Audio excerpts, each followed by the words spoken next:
Hull Kingston Rovers fight as one for every goal and try. Since '85 we've stood our ground, though trophies passed us by. From Craven Park to Wembley Way, with East Hull grip we fight. Now we rise, our heads held high, proudly wearing the red and white.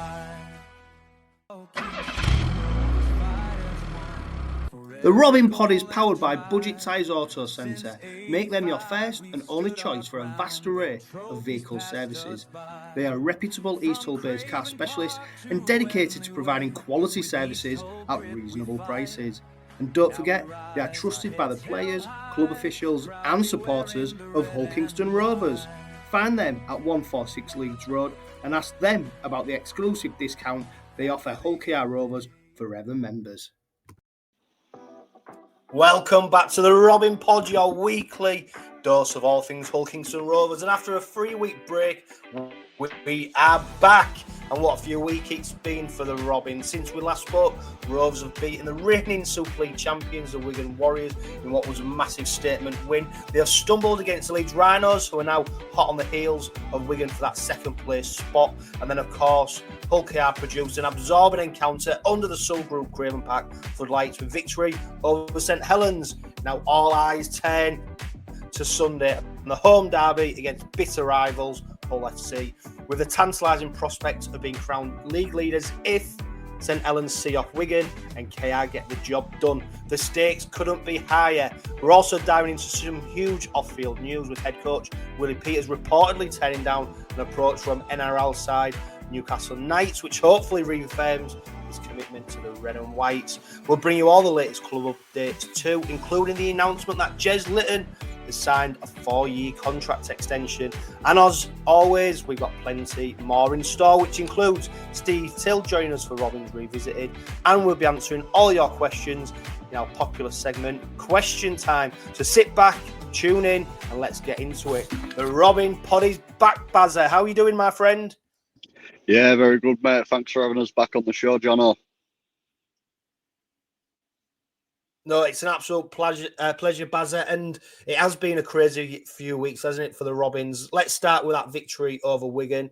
That was the acid test for many people, wasn't it? To people who may be questioning the Robins' credentials in terms of the league leaders and possibly grand final victories. Getting that win against Wigan was so important, not just for the league table, but I think psychologically as well.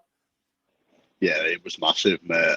Again, if we'd have got beat that day, I didn't see it as the end of the world for us, but it was more bigger for us on a psychological point of view than anything else, that we can go to the brick and beat a Wigan Warriors. We've heard all the excuses, you know, it wouldn't have happened if Bevan French weren't playing, but at the end of the day, you can only play what's in front of you. We had personnel missing for that game, and we did an unbelievable job, mate. We did a professional job on him. We kept Terry Smith quiet throughout that game. He lost his cool a few times. It was the Robins that we know, and I feel like coming towards the end of the season, I feel like our tactics are changing slightly, where we really are concentrating on our defence and we really are backing our defence. We are doing the fancy stuff that we saw at the beginning of the year. And it's proving dividends right now, mate. To go to Wigan, do a job on them, over the moon with it. It's a statement win, especially if we do come up against them at Old Trafford. Yeah, and I think that will play a huge part in the back of the Rovers players' minds, knowing that they have got that victory. And of course, you know, there was a lot of significance placed on winning that game, not least in the chase for that league leaders shield, because we knew that 2 points against Wigan would put us in a really good position come the end of the season. Unfortunately, we then followed that up, that victory over Wigan, with a defeat to Leeds. I mean, where did that come from? Because it wasn't just, it wasn't just Leeds winning. It was the manner of performance and the manner that Leeds were able to dispatch us as well. Yeah, absolutely. I think in that Leeds game, as an honest OKR fan, I thought we got battered in every department. Leeds was more enthusiastic than us. The defence was tougher than ours. We maybe walked into it thinking we've got the better pack. There was a couple of controversial moments, like losing Sue on the 4th minute. You know, he's one of the leaders in the group, and it's a massive loss. Overall, for the Leeds result, mate, no complaints from me. It gives us a good opportunity to reset and go again, which we proved the following week. But going back to the Leeds game, yeah, there was class. There was absolutely outstanding, and I think we'd have learnt a lot from it. I think it's done us more good than harm going forward. But going to Leeds, mate, they're outstanding. Either peaking before the playoffs. You look back at the game, they was throwing the ball about so much. The amount of offloads was incredible, and everything stuck for them. Now, on another night, if them offloads don't stick, that game could be a completely different game. But when you got the likes of Lachlan Miller in the form of his life, he's very hard to live with, and we found that out the hard way. It was a long old night, but great support from the fans at Headingley that night. Again, we'll learn a lot from it. We won't dwell on it, and we'll move on. Yeah, and the support from the Robins faithful has been magnificent this season. The Wigan game, I think, 3,500 there, 2,000 at Leeds. You know, magnificent support. Leeds seem to be the only side, Bazza, that have got a game plan, got a way of beating the Robins. You know, even the victory over them at Headingley earlier on in the season, for 60 minutes, 65 minutes, Leeds were pretty much the better side. It was a late rally from the Robins, and of course Mikey Lewis grabbing the game by the scruff of the neck that saw the Robins come through. I suppose when we look at the playoffs, when we look at potential opponents in the semi-finals, final, you know, is there any worry that if we come up against that Leeds side that we need to panic, or do you think that Willie Peters will find a way to get past them on the big stage?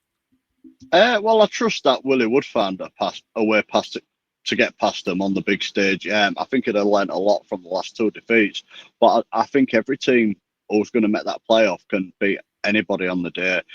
There's no walkover fixture in that 6. Every team's dangerous in their own rights. I mean, when you talk about the likes of Saints, Lee, I mean, even Wakefield, they can do a job on anyone. Arguably, Leeds are the informed side of the comp at the moment, especially with the brand of rugby they're playing. But I certainly can't see Leeds doing another job like that on us if we do meet them in the playoffs, and that is a big if. If we meet them at Old Trafford, I don't think they'll be out in it. Have we got what it takes to beat them? Absolutely. We'll have learnt a lot from the last 2 defeats by, well, all 3 games of the style of play. Yeah, I don't think they are a threat. They are a real threat. Is it a year too soon for them to get to Old Trafford? We don't know. They've definitely got the ingredients there to make it, and they'll trouble any team. They'll trouble Wigan. I mean, their last game of the year is at Wigan, and I don't think Wigan will be fancying that coming up against the Leeds. So, for me, mate, every team in that top 6, anybody can beat anybody. It could come down to an injury, a dodgy decision from the referee, but that's the beauty this year. It's so competitive. No games really are given. Yeah, and I do think, you know, in a season of many highs, you know, that defeat to Leeds was just maybe just that little bit of a wake-up call heading into the playoffs, the last few games of the season, you know, just to say, look, we have been good, but there is all, if you take your foot off the gas, if you take your eye off the ball, teams are there to take you. And I think that's ultimately what happened against Leeds. And like you said, Sewell going off had a huge impact because not only that, the game plan completely changes. You know, and there's these mitigating circumstances. But like you said, when Leeds threw the ball around, everything stuck. Every offload, every pass, every idea came off. You know, chances are you can't repeat that. So I'm sure it's a game that Willie will learn a lot from. He's probably learned a lot from his players. The players have probably learned a lot about, you know, how they approach the game when they come up against a side like Leeds.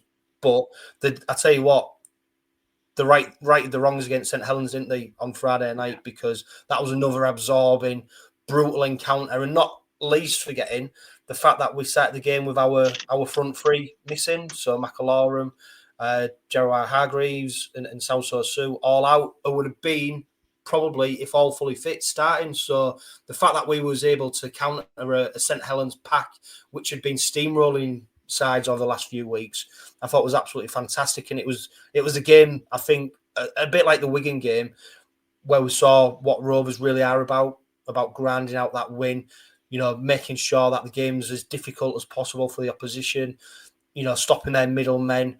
And then ultimately, again, like we saw in the Challenge Cup final, a bit of magic from Mikey Lewis, pass out to 𝗬𝗲𝗄𝗧, goes in. And this Robin side backs themselves to do that. They just stay in the game, ready for that one strike moment. And when they get it, they take it. And even when St Helens scored late on, they want that nervousness. I don't think that Saints would come back and score again. No, and that game against St Helens for me was an absolute masterclass of defence from both sides. It was a game for the purist. It was unbelievable, battering 10 bells out of each other, for 80 minutes. Really, really tough, solid defence. And again, coming off the back of that bad defeat against Leeds, we didn't know what to expect from KR, especially losing the players we have. But again, there was no nerves about it. St Helens are the second best defence in the comp, so we knew it was going to be a low-scoring game if we just get back to our own way and how we play, and we did that, and we strangled them. I think Mikey's come under some criticism lately, which has riled me a little bit, to say that he goes missing in big games. Well, for me, last weekend was a huge game. I think it was bigger than what people realised in terms of us chasing for that League Leader Shield and St Helens chasing for that second spot. And the key moment in that game for me was that 40-20 from Mikey Lewis. It really, really, because Saints was getting a little bit of a roll on at that point, and I feel like they were starting to win the arm wrestle slightly, and Mikey just got us out of trouble, just like he did at Wembley. And again, he had his hands in that last pass to 𝗬𝗲𝗄𝗧 to get him over.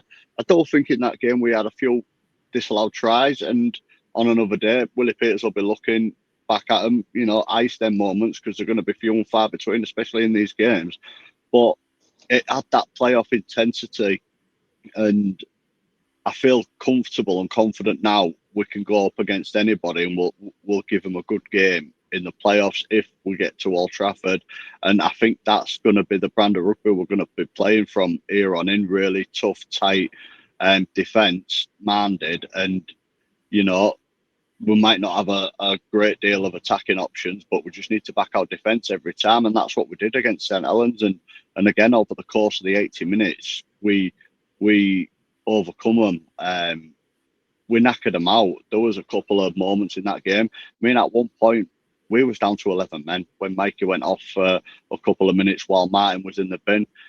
And 11 against 13, we still stood up and worked hard for the man next to him. So, yeah, it's fantastic at the minute. And, yeah, I feel comfortable with getting back to winning ways. We had that blip against Leeds, but I think Hull KR quietened down a lot of the doubters. Can we back ourselves, and are we going to keep our nerve? And I think that game against St Helens, I think that proved that 100%. Yeah, and you mentioned Mikey Lewis there. He did come up with that magic, and big players come up with big moments. And there's no doubt that 40-20 definitely turned the tide. But it wasn't just that, was it? It was a follow-up, that the pass to 𝗬𝗲𝗄𝗧 that created the try for us. And that is what we've got in our side. We've got players, we can keep it tight, we can keep it compact. We can work hard in defence, we can slow the opposition down, we can make them play a game that they don't want to play. But we've also then got the players who can make that strike, who can come up with that magic moment, who can put our noses in front. Don't forget as well the importance of Rhys Martin's kicking, just to keep the scoreboard ticking over. And you could sense the game plan was about just staying in the game, just adding some points onto the scoreboard, because they knew a chance would come eventually, just like the Challenge Cup final. These players back themselves to come up with a moment at some point in the game. And you know, as a supporter, you have that confidence as well that they will. You know, yeah, don't get me wrong, you get nervous and you're worried and you think, where are the points going to come from at times? You're worried that maybe the opposition, if they nick a try, you know, the game suddenly swings. But I do think we have that confidence in the side, and it's not an accident. This game plan has been formulated over the last few years now, and this is at a point where Willie Peters' game plan is really starting to bear fruits and come to fruition. A little bit like the Wigan game, you know, we knew to stick at it. It took a late Wigan try to maybe cause a little bit of panic, but once Rovers got the noses in front, they just back themselves every time, and it's the work ethic, it's the commitment to work for the teammates, it's they don't feel sorry for themselves, you know, they get up and they want to do something about it, and that's why this Rovers side is such a joy to watch. And I think, you know, we've seen comparisons with the teams in the 80s and where this team stands. Well, this is without doubt the best Hull Kingston Rovers side I've ever seen. You know, and we've seen the Challenge Cup final trophy being lifted, and I'm supremely confident that this side is going to bring us more silverware come the end of the season. Yeah, absolutely. And I think the most important thing, if you haven't noticed, we've remained very grounded. From the coach, the players, they've not got ahead of themselves, and I don't think this is our dynasty. You know, this is our little golden generation. And I do back them to go and do the League Leaders Shield, and I do back them to get to Old Trafford. Will we win it? Again, we don't know. Anything can happen because there's so many good teams in there at the moment, but we've come such a long way in the years I've supported them, and I'd like to think that this is the bar now. This is the bar set, and we can keep repeating this year on year. I just hope we don't fall into a 1 year wonder, which I don't believe we will. We ain't got that mentality about us. The players, they're built for the future, and even the youth they're bringing in, you can see a bright future for Hull Kingston Rovers, and we are going to go places. But for me, I'm just not looking too far ahead. I'm not looking behind, and I'm not looking too far ahead. I'm just doing it 1 week at a time, and I'll feel comfortable once we've got that League Leaders Shield in our hands. And you know, I tell you what, Bazzy, you're sounding like Willie Peters. Then 1 game at a time, never look too far ahead. You know, that is the mantra, isn't it? The next game is the most important. Yeah, and that's how I've been all year, mate. When I've had a few pelters from people going, the League Leaders Shield's yours, and I'm like, it's not. Anything can happen, you know. I've still got the old Rovers mentality. We could implode at any point. So once it's done, it's done. I'll start to celebrate and enjoy it. But again, it's 1 week at a time.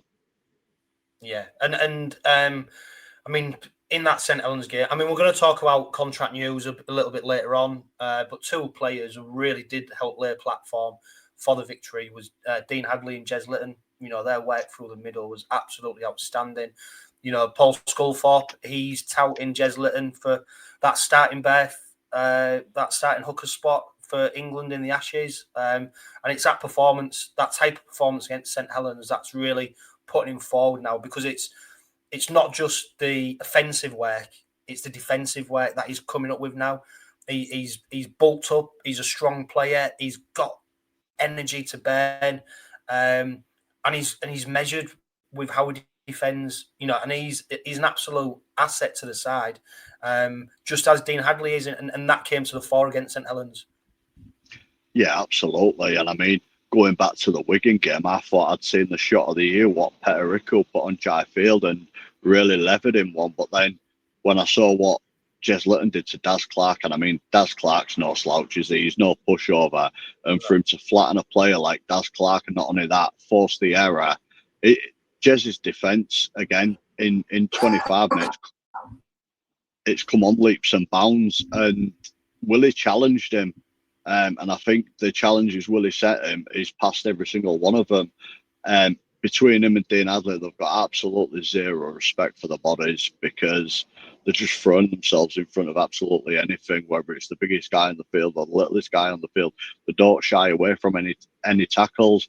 But the thing is, with Ches, you'll see him defend for 60, 65 minutes, beating players up, but then he still manages to find the energy in the closing stages of a game to make an half break and run 20 metres. Like, you got to wonder where he's got that energy from, because the lad just never stops. And I don't think they've got a very similar mentality between Dean Hadley and Ches Litton, especially with a work ethic.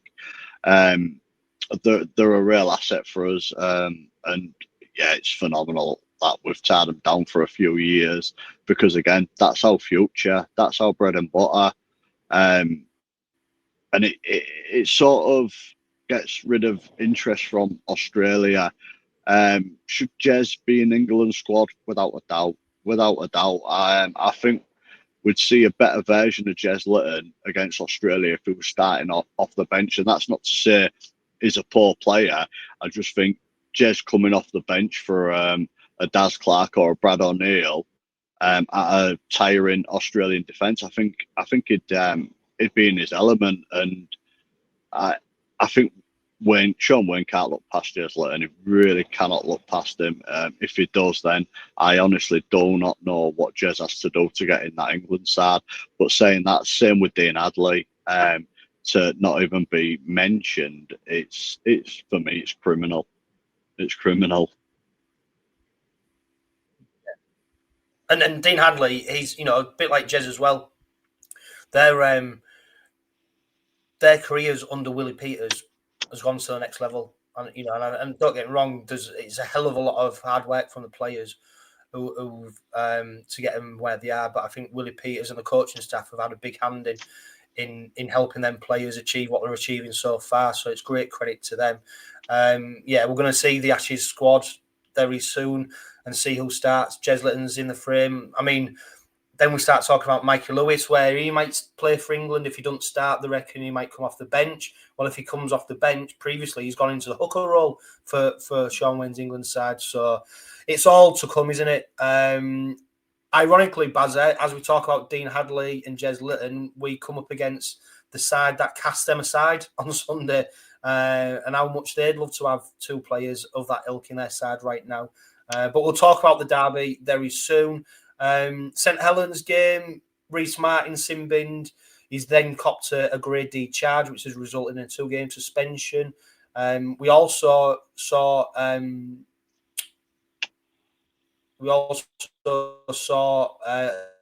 another player go sin-binned as well, but they only received a 1-game ban. What did you make of Rhys Martin's suspension? And he's a player that we are going to miss in terms of kicking over the next couple of games. Mate, I'll be honest with you, I'm absolutely filthy over it. Excuse me, Morgan Knowles was already falling.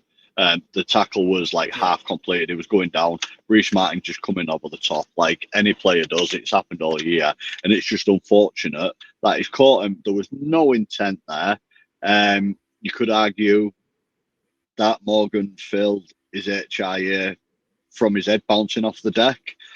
To get a 2-game ban, I honestly cannot work it out how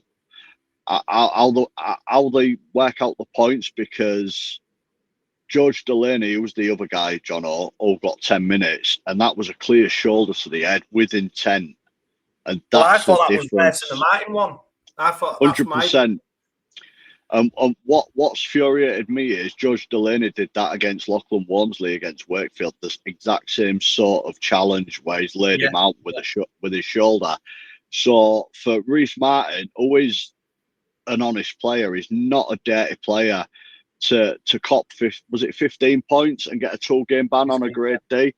It's criminal. Now, I'm not just saying that because I've got my Rovers blinkers on, but like you take George Delaney, who's done the same challenge twice against Wakefield and against KR, with his shoulder, direct force to the head, to get a yellow card and pick up no suspensions. I believe Delaney has picked up a ban only because of accumulation of points.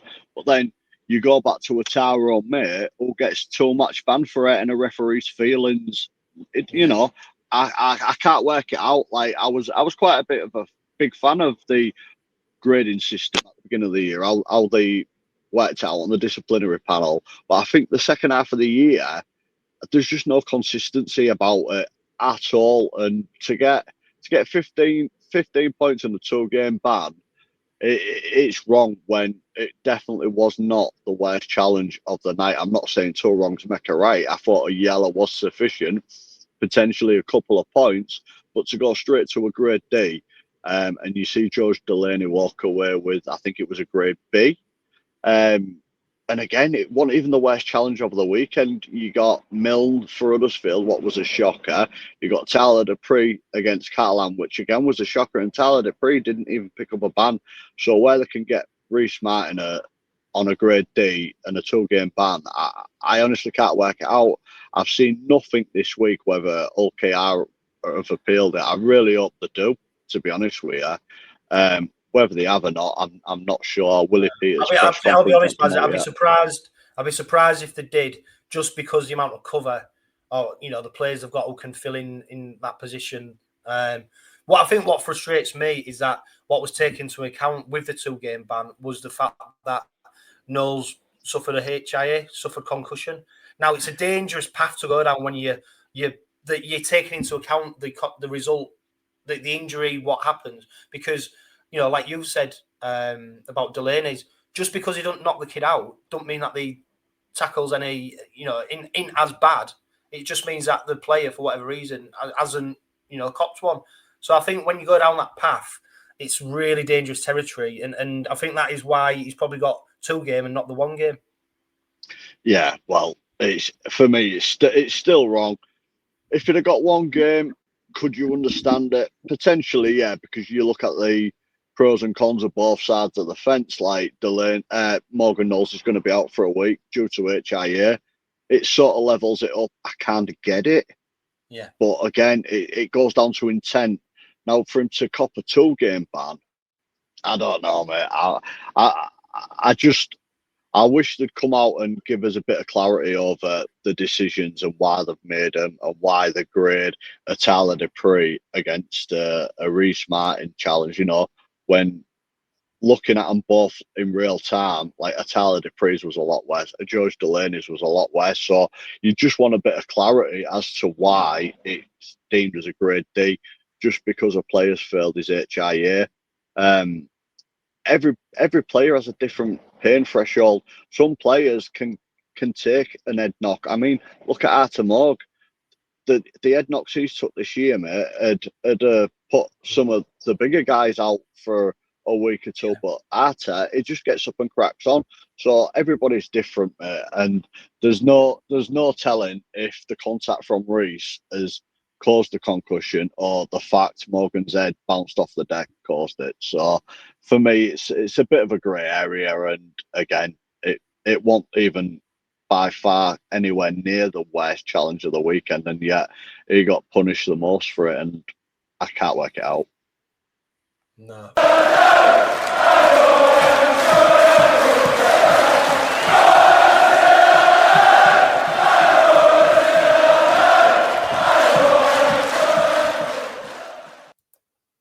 Steve, welcome to this week's Robin Pod. Of course, people who are familiar with the Robin Pod will know that you're going to give us a taste of games gone by. Of course, we face the Black and Whites on Sunday. Which game are you going to take us back to this week, Steve?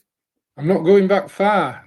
Just about everybody who's been following Rovers in recent seasons know this one. I'm going to go back. It was 3 years this week, September the 3rd, the match, and Rovers travelled over to the MKM Stadium, looking a bit as though we might not be able to win this game. It was a game that both teams were towards the bottom of the table. And in fact, I think it's the only time Sky haven't televised a Hull derby since Rovers got back into Super League, because it was Saturday, September the 3rd, and Sky weren't bothered with us. So there were only it just shows really, there were only 16,999 in the stadium. So it wasn't a game that anybody expected anything from, but far from it. Rovers performed magnificently. Rovers under Danny Maguire at the time, he was the interim coach. Danny Maguire only fielded 3 substitutes, and those 3 substitutes were Conor Moore, Zach Fishwick, and Conor Barley. So there wasn't a wealth of experience there. And we took on a whole team that included Jake Connor, Luke Gale, Scott Taylor, Danny Houghton, Satai. So it was a useful. I know, reading back at the time, some Hull journals said, "Oh, the 14 men down." Well, looking at that, it wasn't a bad team, but Rovers, they proved the better of the two, because Rovers scored after 8 minutes with a 𝗀𝗂𝗍𝗃 try, but that was blotted out by Luke Gale in the 8th minute. Sorry, 𝗀𝗂𝗍𝗃 in the 8th minute, Luke Gale in the 11th minute. But that was the last time the Black and Whites troubled the scoreboard operator, because Ryan Hall crossed in the 18th minute. And then I'm trying to think, it was Ron Milnes in the Ron Milnes crossed soon after that. And then none other than 𝗪𝗪𝗲𝗁𝗂𝗃. How about that? 𝗪𝗪𝗲𝗃 looking fitter than he'd ever looked in a Rovers shirt. He managed to cross over. It was his last game for Rovers. It's the fittest we ever got him. And a friend of mine mentioned the other day that it was his last game and he went to Castleford. And when he went for pre-season training at Castleford, he looked as though he'd been back on the training at McDonald's again, because he didn't look half as fit. But he crossed the whitewash, and with Ron Milnes kicking the goals, Rovers had a 24-4 lead at half-time, which increased after 10 minutes into the second half, when Kane Lynette put Ethan Ryan through with one of his customary passes, and Ryan touched down again, converted, and then it became more of an attritional fight. Hull having to, conquer the Rovers' attacks, but not showing anything themselves in attack. So it wasn't until the dying minutes that Rovers finished the match off with hooker on the day, Elliot Minchella scoring. So that ended up with a 24-4 victory. Rovers leapt above Hull in the league table. We finished 8th, they finished 9th. And what a 16. What a team of 16 to take on the mighty Black and Whites. Let's hope we have another success on Sunday. Yeah, and Steve, that game, I mean, it's one that'll be fresh, very much so in people's minds. As much as it was great to see Rovers score, it was the utter capitulation of that lot that made the victory all that bit sweeter as well. Yeah, it was a first half. Nobody could have imagined a first half that would finish with Rovers 20 points up. When you looked at the team sheets, I mean, earlier in the season, Rovers had played Hull, and we'd had people like Ковтун at full-back, and Minchella had played his normal position. Jez Litton had played. We'd beaten them at Craven Park, but then, funnily enough, we went to the Magic weekend and they beat us something like 34-28, but a lack of a goal kicker cost us that game. And so we needed a bit of revenge anyway, but we certainly got it on the last game of the season. And it put smiles on the Rovers supporters and players for the close season until season 2023.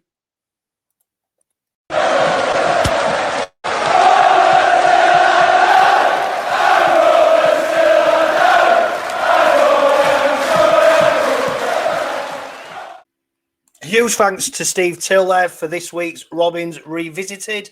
Bazza, before we talk about the derby, there's huge news. We saw earlier on Dean Hadley being announced that he signed a 1-year contract extension.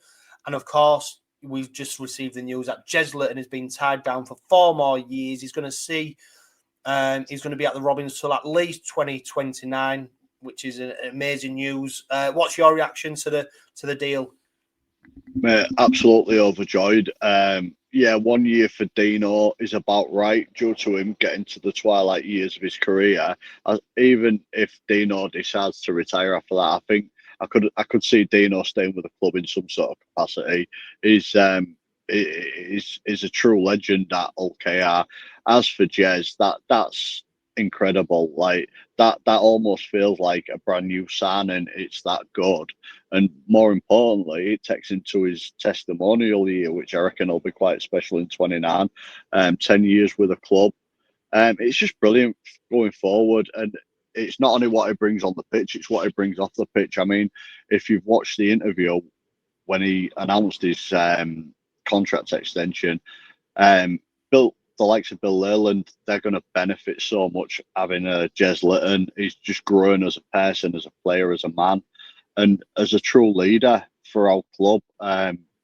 It's what we need, and it just shows how far we've come, because you'd have the likes of a Leeds Rhinos or a St Helens sniffing around at Jez Litton. Now, 10 years ago, we'd have lost our little superstar like we did with Josh Hodgson, but the club at the moment is in that much of a good place and it's that attractive. Players want to stay, they don't want to leave, so it's great news. It's great news going forward for us.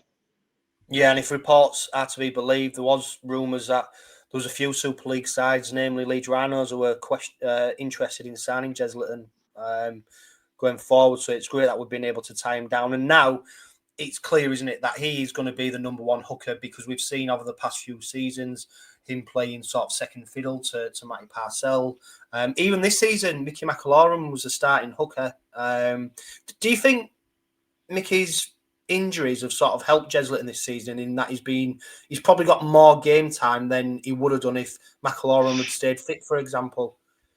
I don't know. It's hard to say if it would have helped him, because I think Jez always knew his role this year. You know, it was always the number 9, but Mickey Mac was always going to be playing a 20-minute stint, so Jez would be doing an hour. But Jez, again, it's helped him with his leadership, because he really has had to take charge at times, like in the Challenge Cup when he had to drop into the halves and steer the team around. I think it's helped him with his confidence, because towards the back end of last year, he dropped off a little bit of form. I'm not saying he was a bad player, he just dropped off from his standards. Mate, I still don't think we've seen the best of him. I think there's more to come from him. So I think every game of the year, mate, it's helping him, and he's standing up as a true leader in the fronts.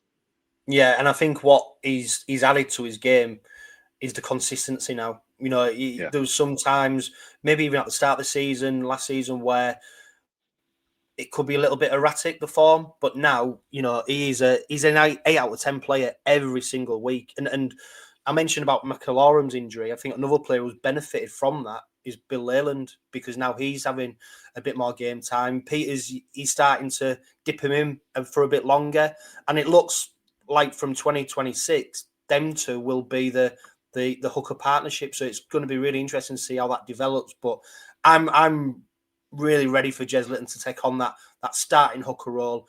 We have pretty much got an 80-minute hooker there as well, don't forget. A player who can go play the big minutes, which, you know, it might be a changing game plan. We might actually see next season Jez Litton doing these really long minutes, and then that'll help us out in another interchange. You know, it adds another forward that we can put on. So it's going to be interesting to see how it pans out. And I think I'm just delighted that he's going to be at the club for so long, because like you said, it's his leadership as well, and how happy he looks being at the club, being amongst the supporters, being amongst his teammates.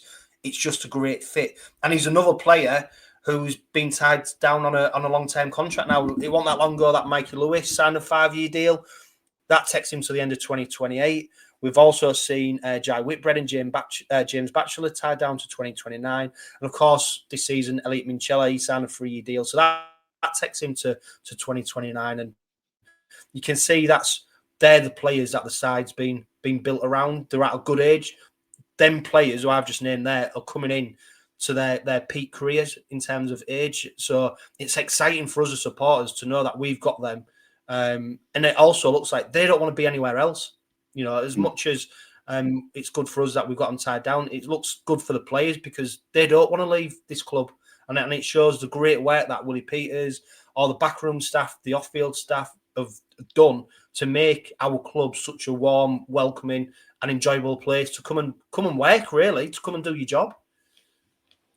Yeah, it is. And again, going back to when you was on about Jez then, I don't know if you noticed, but I think it did get overlooked a little bit. But in that Wigan game where fatigue will kick in, we went through that game and we didn't use Bill Leyland. Now, I don't know if Willie trusts Bill Leyland in the big games just yet. He's certainly going to have to step up next year. But to get these players tied down, I think 𝗬𝗂𝗧𝗏 has a lot more respect for him because of the mindset, the work ethic, the willingness to graft hard for each other. And that is the sort of personnel we have around our club. And you can see how much people has changed over the last 2 to 3 years. And again, like 𝗀𝗲𝗏𝗏 𝗏 he's gone under the radar a bit this year. But again, his work ethic, his willingness to go into second row when he's an out-and-out prop, he's willing to do what he can for the team. And I think a lot of it is down to attitude. And these boys have got the right attitude and the right work ethic. And it's paying off for them now because they're getting long-term deals where the future is secure. Yeah, and it allows the club to plan as well, doesn't it? And most importantly, these are, you know, with the exception of Whitbread, English players. You know, so it comes into the salary cap, and you know, so these are massive deals. They're so important for the Robins, and these are, you know, you can see Lewis, Minchella, Litton. You know, that is the axis at which this team is operating under. So it's great to see that these are going to be here for much longer. End of next season, Bazza, 2026, there is going to be some movement, I expect, because when you look at some of the players who are out of contract next season, which means that they can start negotiations with the Robins. You know, it's a big old list of players. You know, players coming to the end of their contract in 2026 include 𝗬𝗂𝗽𝗏𝗏, Oliver Gildart, Sauso Su, Kalepi Tanganoa, Joe Burgess, Reece Martin, Jack Brown, Eric Dorrow, Bill Leyland, and then you look at some of the reserve grade players, Zach Fishwick, Leo Tennyson, Phoenix Loai-Tohai, Lee Kershaw, and Leon Ruin. There is a number of first team players there that have got question marks probably hanging over them, Bazza, whether they're in the side for 2027 or whether they're not.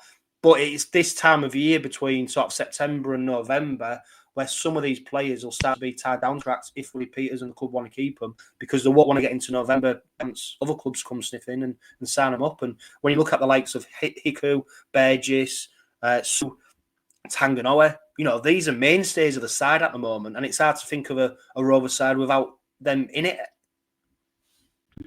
No, you're right, it is. But again, a lot of them players you've named there, they're coming towards the back end of the career. They might not want to go around again. But one thing I do trust is from that interview, was it last year with Paul Lakin? The club's probably already planning for 2027. They've already got a list of names, candidates. I wouldn't be surprised if they are talking to one or two personnel to get them over to the club in 2027. So again, you look at the likes of them huge names who've been absolutely amazing for us, and you dread to think what we'll be like without them. But it wasn't that long ago where we couldn't see a side without an Ethan Ryan and players like that, you know, who we didn't want to let go. Sean Kenny Dowell or Ryan Hall. But over time, there've been upgrades, and that's no disrespect on them players. So I think come 2027, a lot of these players will potentially retire, move on. They'll still go down in Rovers history as absolute legends because of what they've done for us. But the future's bright, and again, I wouldn't be surprised if a lot of deals are currently getting sorted for 27. But if you look at recruitment for next year, we've gone in the opposite direction of signing a lot of young kids, more notably like 𝗂𝗂𝗍𝗂𝗂𝗂𝗂𝗂. So we are planning well ahead, and we are bringing the age down. So I'd be sad to see a lot of these guys go, because they've been invaluable for us. But I think one thing I've learned about Hull KR, what's a bit different to other clubs, we don't rely on sentiment. You know, we don't give a player on sentiment, whether he's in the form of his life or not. If it's time to go, it's time to go. So I've got every faith come 2027, 28 and beyond that the club's going in the right direction with the recruitment. Baz, we've got the black and whites on Sunday. It's Derby week. It doesn't really feel like Derby week. That's probably because we've got our eyes on a much bigger prize than a victory over that lot. It's interesting. Lewis Martin has come out and said this is their biggest game of the season because, of course, they're still pushing for a playoff spot. But our eyes on a much bigger prize, and of course, if Saints are able to come up with a victory over Wigan on Friday night, Sunday's game's got such huge significance. It has, mate, and I think what's been odd about this derby, I don't feel like there's been any build up to it, and at the limelight it has in recent years, and I don't feel that intensity about it, as daft as it sounds, and that's not me coming across in an arrogant way, like it's going to be an easy victory, but I don't know. It don't feel like Derby week. Like Derby week, you're living it, you're breathing it, you're thinking about it from waking up to going to bed. And I've not felt that this week. Whether you have or not, I'm not sure. But again, across social media, there's no real build up to it with Sky Sports and whatnot. For Lewis Martin to come out and say it's their biggest game of the year, it kind of shows you the mentality that Hull FC are at, because we've been guilty of it sometimes. Like when we wasn't, should we say, as good as we are now, we pretty much live for the derby and getting one over our nearest and dearest. But again, like you've just said, we're looking beyond that. We've got more important things to think about instead of winning a derby, and that's it. That's your cup final. That's your season done. We're looking at the bigger picture. So it's been very quiet this week in the run up to the derby. I am looking forward to it. I am still a little bit nervous, but again, that's every derby week. But I think we'll be all right. I'm not sure what you'll think. Like, well, to be honest, mate, I think, you know what the big difference is even when we were either newly promoted to Super League or we were struggling near the bottom end, we always thought we had a chance in the derby. We was never really sort of, we are downbeat. We was always like, but I reckon we could still beat them. Whereas if you speak to Hull fans in the lead up to this game, I reckon 99.9% of them are predicting a loss. They don't even see a way of competing with the Robins. So that's why I think there's a bit of a different feel to it. And there's no doubt whatsoever. I mean, that lot got a horrendous injury record again. May I add? It seems to be a common theme, especially when you come to the back end of their season. You know, their star players, Johno, 𝗪𝗪𝗪𝗪𝗪𝗪𝗪𝗪𝗪𝗪𝗪𝗪𝗪 Price, for example, they're all missing. They are going to be calling on some of their young guns to come and hopefully do a job for them. But I can't see them doing anything. I can't even see them coming close to the Robins. I just think it's a perfect storm for the Robins. And I tell you what, if St Helens, and it is a big if, and we don't want to rely on other people to help us get over the line, but if Saints do a number on Wigan, I tell you what, it's going to be an interesting atmosphere, not because it's the derby, but just because we are so desperate for the Robins to lift that league leaders shield. And what better way to do it than in the faces of our nearest and dearest? So it's got everything that it could be. Such a huge encounter, like I've already said. You look at the Robins team news, Bazza. We're expecting to see J.Hargreaves back. Obviously, he's back from suspension. Oliver Gildart, it looks like it'll be a game too early for him. He was always penciled in for the Wakefield game, so would be very surprised to see him coming to the side. Sauso Sue, everyone's expecting him to be missing. He's going to be out for at least the next couple of weeks. Mickey McAlorum, hopefully we'll see him in the playoffs. But he's still, of course, nursing that ankle injury.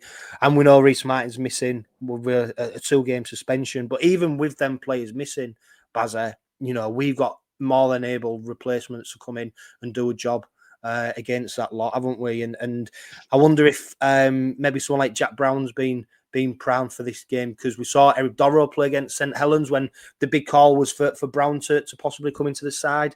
I wonder if this is the game that he gets the nod. Yeah, I won't be surprised if Jack Brown does get the nod, because of the rivalry there. Obviously, he's come from there, but he's an East Hull lad. Going into this game, again, it's not won till it's actually won, but you could look at it in the past when we've beat them, mate. We thought we've been beat on paper. We should have been battered, going back to the famous 42-6 victory that we had over them in their backyard. But the fact that they've got a lot of young lads in there, especially young lads from Hull, it kind of makes them a little bit more dangerous, because they actually really do understand what the old derby is about. We've got more than enough to get past them, and I don't think Willie Peters will settle for any sort of complacency. I'm expecting us to do a proper professional job and hopefully put a bit of a score on them. But again, if you ask me now, and I'd take a 10-6 victory over them, providing we get over the line with no injuries and no suspensions. At this time of year, that's the thing that's key for me, is we get the win no matter what margin, but we get through unscathed. That's what's most important for me for Rovers at the moment. I think there's going to be some interesting battles, especially with the likes of Elliot Minchella and Brad Fash, or Brad Gash, whatever you want to call him, because they've got a bit of history together. So that's going to be a nice these are the battles, though, Bazza. They don't need to get involved in, do they? Don't get me wrong. The derby was all about a bit of biff and a bit of a bash and getting in the faces and settling some old scores. But we don't have the players don't have a rivalry with them on the pitch, because they're competing at different levels. They're just, Minchella, Brad Fash. There's no comparison whatsoever. So in a way, this is where we're at a point now where you'd almost be disappointed if some of our players did get engaged with them, because there's such a different level to them. No, you're right, mate. And what worries me is when we went back and did that number on Salford, we got drawn in to that nitty-gritty stuff and we let ourselves down at times. So we are guilty of that. And I just hope we don't get drawn into it again. And I was referencing Brad Fash because, he bit Elliot a few years ago. And was it last year? He grabbed his nuts. And I don't know, he was just quite dirty towards Elliot Minchella. So I'm hoping Elliot gets one back over him, but in the right way. And again, like I say, I just want to get through the game with no injuries, no suspensions, because I don't expect Hull to throw everything at us. But KR being the way we are, we'll just sit back and we'll absorb it for 20 minutes. And then we'll just go down the other end and we'll do what we have to do. I don't think they've got enough there to trouble us. They'll certainly give us a game, mate. The effort will be there, but it's skill that gets you over the line, innit? You can have all the effort in the world. Salford's been putting effort in all year and been getting pumped every week. So Hull FC this week, for me, they don't have the skill level, especially without the likes of Asiata and whatnot in the halves. And I don't even know if Cade Cust's playing in this, because he's been quite instrumental from this year. Yeah, I hope he is playing, because I don't see any threat from whatsoever. One thing that still grates on me is we let Jayden Okunbor score 2 tries. That's still great on me. Yeah. He'll turn out for that for the rest of his life. But yeah, I just, like you said, ultimately, we want to come through this game unscathed, no injury, no suspensions. A victory, of course, that is imperative. If we can put points on them, that is what I expect us to do. But, it's winning the game, which is the most important part. And who knows, hopefully come 5:05, 5:10 Sunday, it could be party time in East Hull, which is going to be very interesting, isn't it? But let's see what happens Friday night, and then of course let's leave the boys to do their job. And if you go into the game, make sure you are loud and proud. We saw against St Helens the biggest crowd in since 1984. An ounce over 12,000 people packed into Sewell Group Craven Park, which is absolutely fantastic to see. And no doubt it's going to be another huge crowd. If you are going, we've got some sad news, haven't we, Baz? As some people may be aware, we lost fellow Robin earlier in the week.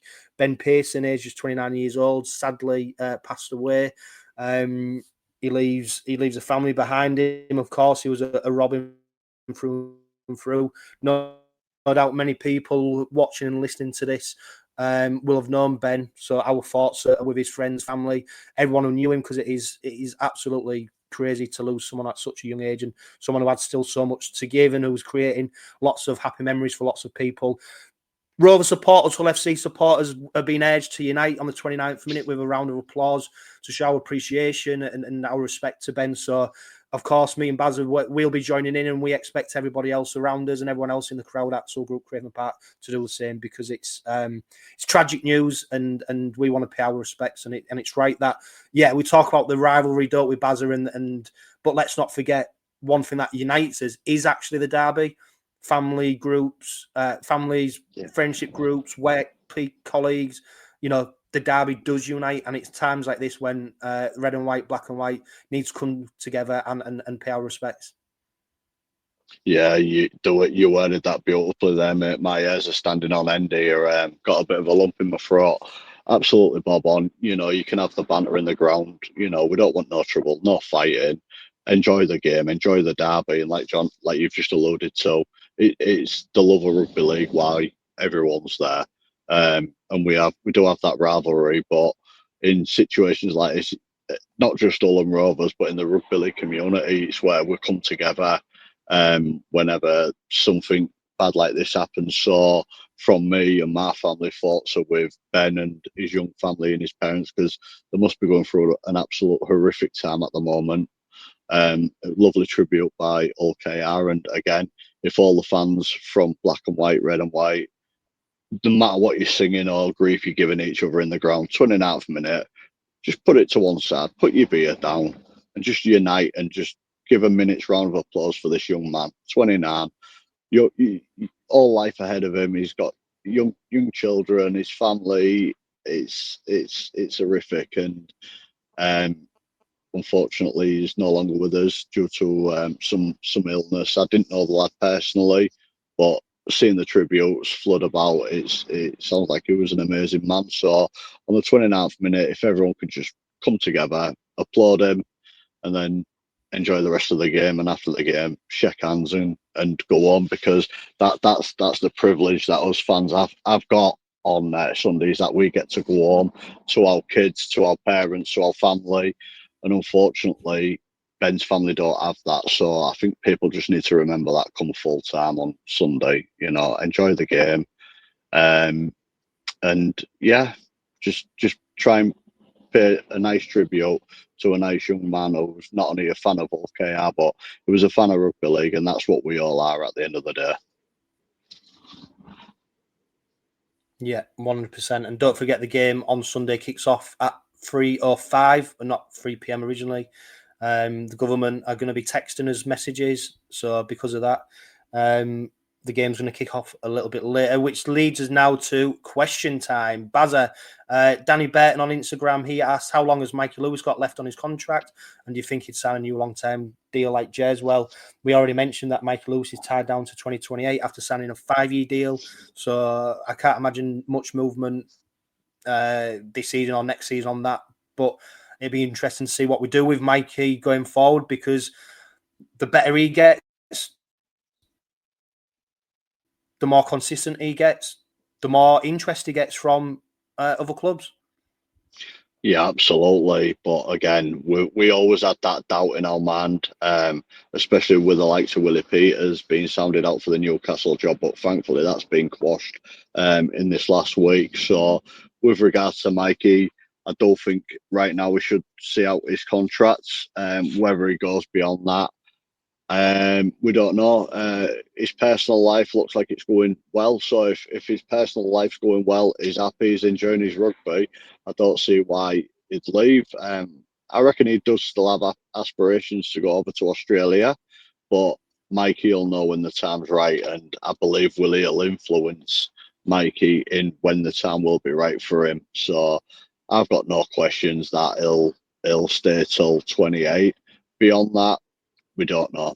we don't know. At the end of the year, somebody could come in and make a bumper offer which can't be turned down. So it's always hard to say. But right now, I'm confident that we've got him till at least 28. Yeah. Andrew North, he says, with Gildart back next week, we think. Will he play with Jack Broadbent doing so well? I mean, we're all expecting Oliver Gildart to come straight back into the side, but that's going to be at the expense of someone who's playing really well, isn't it? So it's not a gimme that he will come back into the side. For me, he doesn't walk back into that side. He's got to earn that jersey. And over this year, for me, Jack Broadbent's earned the number 4 shirt for next year. So I think the only way Ollie Gildart comes back in is one or two reasons. One, to give Jack Broadbent a week off, bit of rest, because again, that lad's done some phenomenal minutes this year, or injury.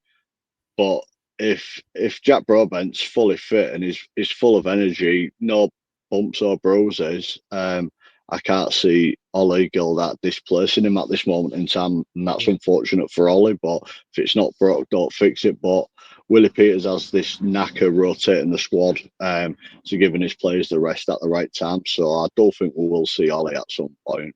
Whether it's going to be on a consistent basis, I don't know.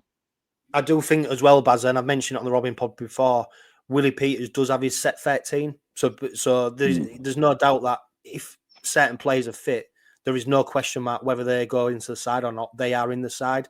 And it's interesting. I wonder if Ollie Gildart is one of them players that, you know, if he's fit, it doesn't matter who else is playing ahead of him, he goes into the side.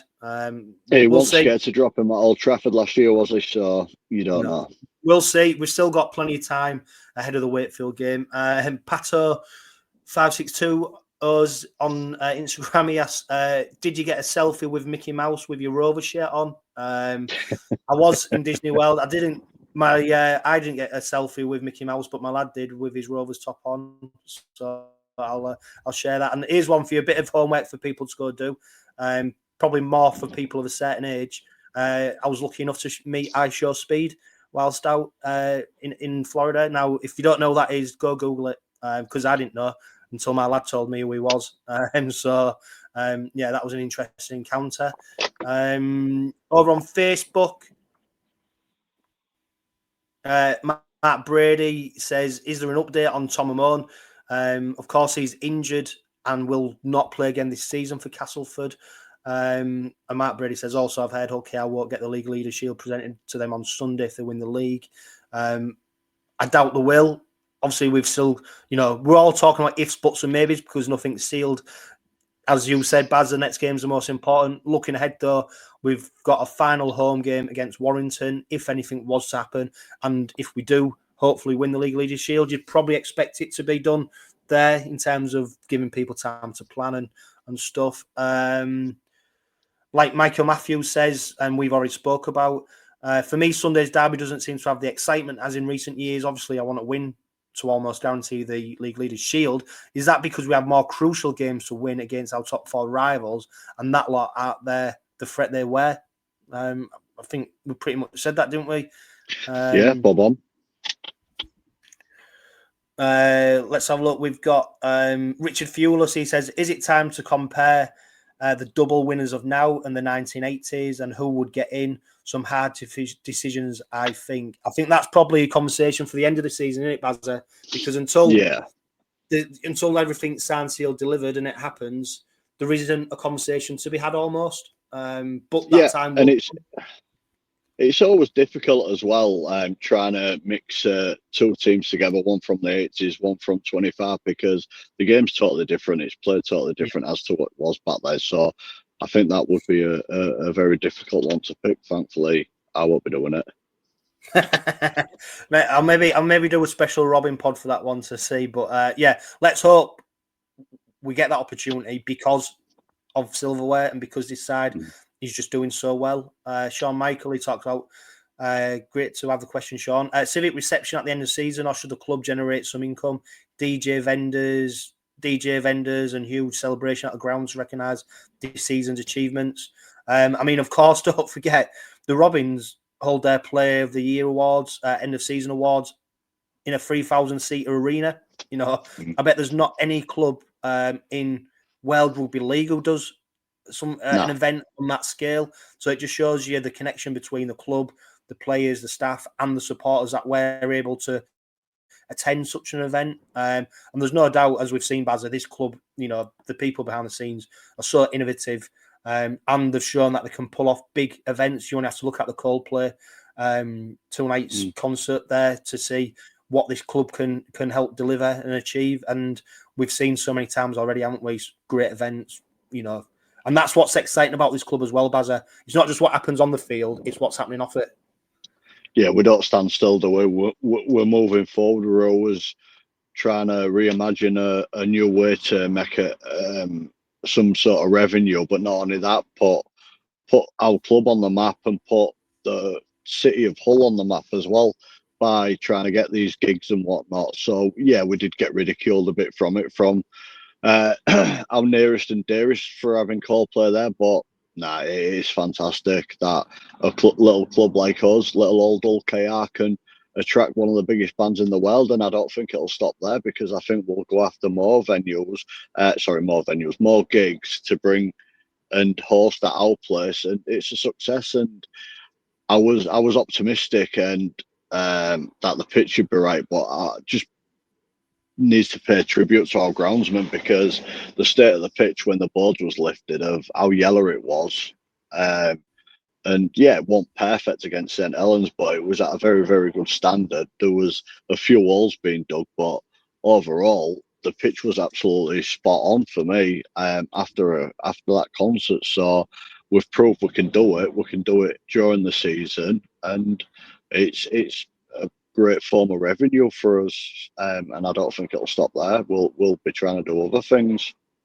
Yeah, fair play to the grounds people, because they do an amazing job, and that pitch at Craven Park always looks like a lush green service. So it's great for the Robins to be able to play rugby league on such a great pitch. So fair play to them. Julie Rodman, last question. She says, if we win, and I hope we do convincingly on Sunday, where is everyone celebrating afterwards?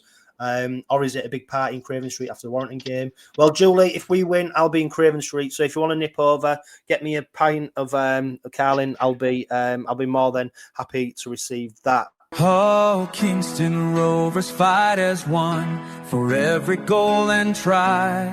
Since '85, we've stood our ground, though trophies passed us by. From Craven Park to Wembley Way, with East Hull grip we fight. Now we rise, our heads held high, proudly wearing the red and white. The Robin Pod is powered by Budget Tyres Auto Centre. Make them your first and only choice for a vast array of vehicle services. They are a reputable East Hull-based car specialist and dedicated to providing quality services at reasonable prices. And don't forget, they are trusted by the players, club officials and supporters of Hull Kingston Rovers. Find them at 146 Leeds Road and ask them about the exclusive discount they offer Hull KR Rovers Forever members.